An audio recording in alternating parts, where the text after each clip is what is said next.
A close associate of paedophile Jeffrey Epstein has been found dead in his Paris prison cell. Jean-Luc Brunel's body was found hanged after he apparently committed suicide before facing trial on sex trafficking and rape charges.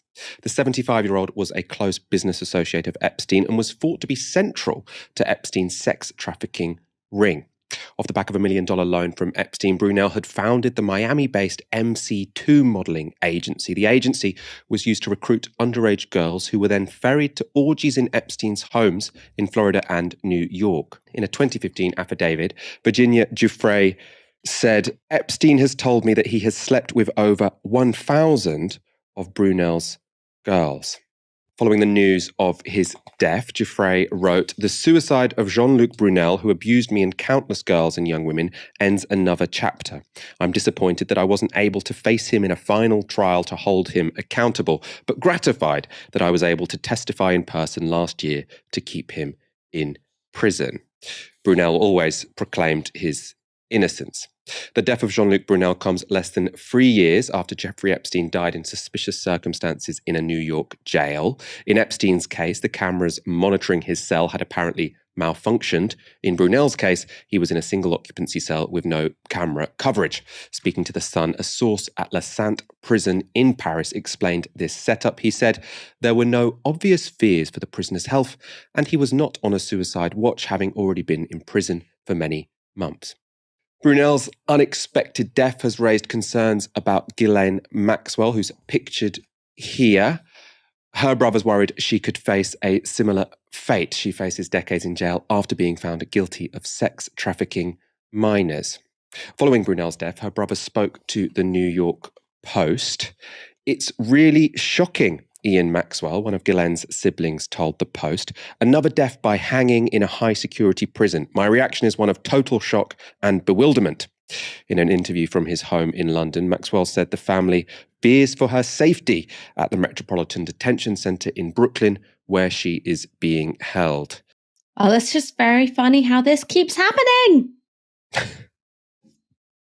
I mean, what do you want me to say here? I don't have any evidence that there is conspiracy to murder these men in prison. I have no evidence for that whatsoever.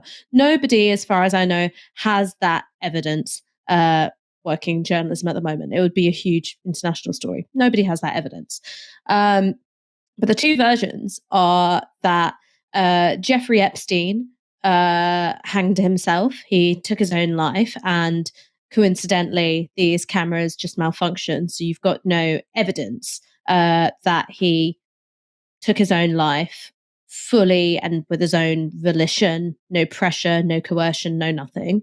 And his alleged associate, someone who was facing decades in prison because of the sheer industrial scale of his human trafficking, that he just happened to be in a cell with no cameras on him, single occupancy cell, and he decided to take his own life as well.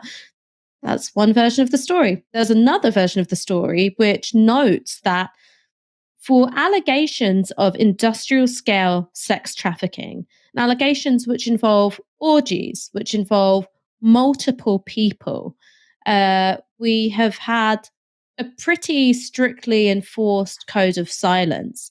No new names being spilled other than by the victims, of course, but none of these co-conspirators have spilled the beans on who else attended these orgies.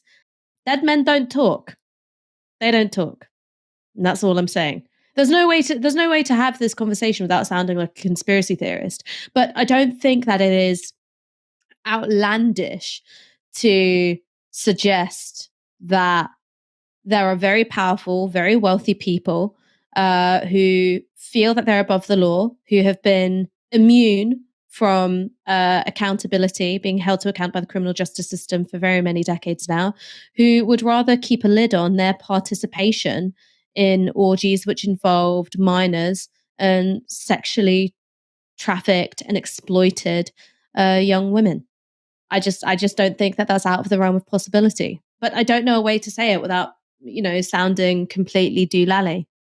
I mean, to me, seems clearly foul play. Come on. There were video cameras that weren't working. In this situation with this guy, Brunel, there weren't video cameras in the first place. So it's not as obvious. It's not as clear cut, but we are seeing a pattern emerging. And there are lots of people who want these people dead. So as I say, you're absolutely right. We've got no concrete evidence, or at least we don't here, that this was foul play. But, if I was Ghislaine Maxwell, I would just be desperately saying, I am not going to speak. I am not going to speak. I am not going to speak. If I was Ghislaine Maxwell, I'd be like, I've had my vocal cords surgically removed. Like, hang on, I'm not saying nothing. And you know what? Put me in the busiest fucking cell you can find where nobody sleeps.